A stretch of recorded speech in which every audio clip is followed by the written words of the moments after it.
आंबेदारा रस्ता ग्रामीण मार्ग क्रमांक 120 या रस्त्यावर झालेल्या अतिक्रमणाबाबत गेली 15 दिवसापासून आपण या विषयाचा संघर्ष करत आहोत आणि हा संघर्ष करत असताना आजसुद्धा आपण या ठिकाणी काम बंद ठेवून हा विषय तडीच लागावा म्हणून या ठिकाणी सर्व ग्रामस्थ आदिवासी समाज बांधव एकत्र आलेले आहेत। 2 दिवसापूर्वी ताईंनी आपल्या वाडीला भेट दिली आणि आपण सर्व ग्रामस्थांनी ताईंना विनंती केली, निवेदन दिलं की ताई आपण जर ह्या विषयामध्ये भाग घेतला किंवा लक्ष घातलं तर गेली अनेक वर्षे आत्ताच आमचे जवळचे मित्र आणि सहकारी सूर्यकांतजी जाधव यांनी उल्लेख केला की पिढ्यानपिढ्या हा रस्ता नकाशात असूनसुद्धा लोकांना त्याचा उपयोग होत नाही आणि केवळ काही शेतकऱ्यांच्या आडमुठे वागण्यामुळे नकाशात असलेला रस्ता त्याच्यावर अतिक्रमण झालेला आहे। काल पंचायत समितीच्या काही अधिकाऱ्यांनी त्या ठिकाणी येऊन लाईन आऊट दिलेली आहे। मला वाटतं खडीचा रस्ता बाजूला ठेवून ओढ्यामध्ये लाईन आऊट दिलेली आहे आणि ज्या ठिकाणी आपण त्या काम केलेलं आहे रस्त्यावर शासनाचा निधी खर्च केलेला आहे तो भाग बाजूला ठेवून कोणाच्या तरी सांगण्यावरून ओढ्यामधून रस्ता काढून देऊन त्या ठिकाणी लाईन आऊट दिलेली आहे। आणि ह्या ठिकाणी प्रशासनाला माझी विनंती आहे की जर आपला खडीचा रस्ता त्या ठिकाणी आहे तर आता वेगळी लाईन आऊट द्यायची काय गरज आहे, हा अतिशय महत्त्वाचा असा प्रश्न आहे। आणि मला वाटतं आपल्याला कोणीतरी चुकीची माहिती देते। आपल्या तालुक्याचे विद्यमान आमदार माननीय शरददादा सोनवणे हे काही दिवसापूर्वी डिंगोरे या ठिकाणी ज्यावेळेस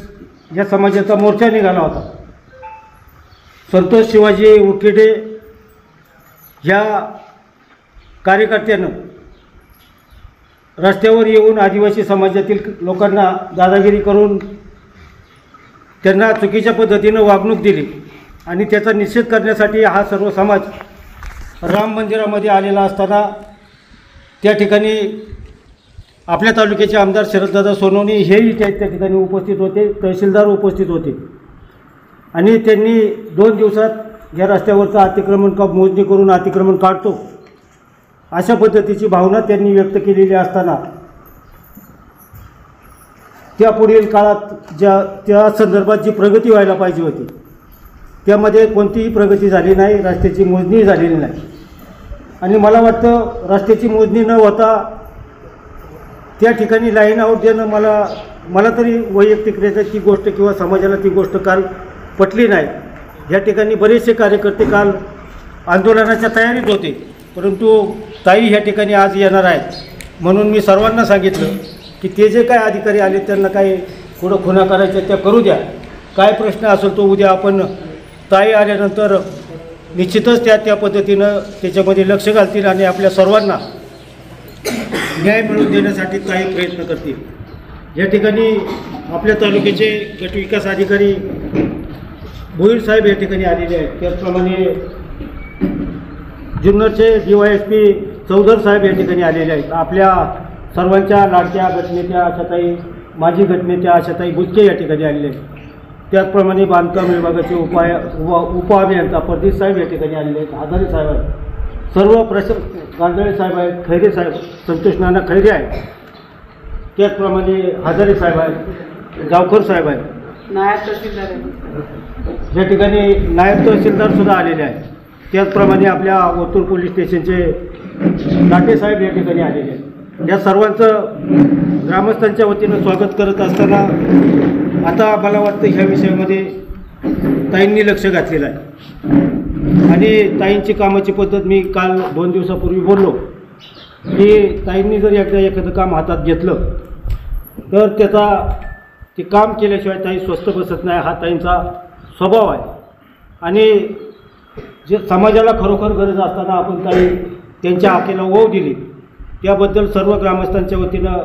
तुम्हाला मनापासून धन्यवाद देतो. आणि हा जो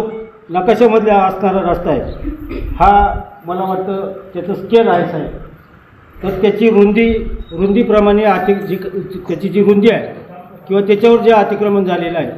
ते पहिलं महसूल विभागाने किंवा मोजणी विभागाच्या अधिकाऱ्यांनी, गवळी मॅडम असतील त्यांनी ते काढून द्यावं आणि त्याच्यानंतरच त्या ठिकाणी पहिला ओढा तयार करावा किंवा जो ओढा आहे तो पूर्ववत करून नंतर रस्ता करण्यात यावा, अशी या निमित्तानं फडणवीस साहेबांना विनंती करतो. आणि कुणाचा फोन आला किंवा कुणाचं चुकीचं मार्गदर्शन घेऊन आपण चुकीच्या पद्धतीनं ह्या विषयामध्ये काही निर्णय घेऊ नयेत, कारण या ठिकाणी लोकांच्या भावना अतिशय तीव्र आहे. आपण कुणाच्याही सांगण्यावरून त्यामध्ये काही हस्तक्षेप होईल किंवा लोकांच्या भावना दुखावल्या जातील, अशा पद्धतीनं आपल्याकडून काही होऊ नये अशी खबरदारी आपण या निमित्तानं घ्यावी. आणि मोजणी अधिकाऱ्यांनी त्या रस्त्याची ज्या ठिकाणी अतिक्रमण झालेलं आहे किंवा ज्या ठिकाणी रस्ता आता आपण करू शकलो नाही तेवढ्या भागाची तरी मोजणी करून नंतरच आपण त्या ठिकाणी लाईन आउट द्यावी आणि ओढा करून नंतर रस्ता करण्यात यावा, अशा पद्धतीची विनंती ह्या निमित्तानं आपल्याला करतो. आपण सर्वजण या ठिकाणी उपस्थित झालात त्याबद्दल तुम्हाला सर्वांना ग्रामस्थांच्या वतीनं मनापासून धन्यवाद देतो आणि या ठिकाणी थांबतो.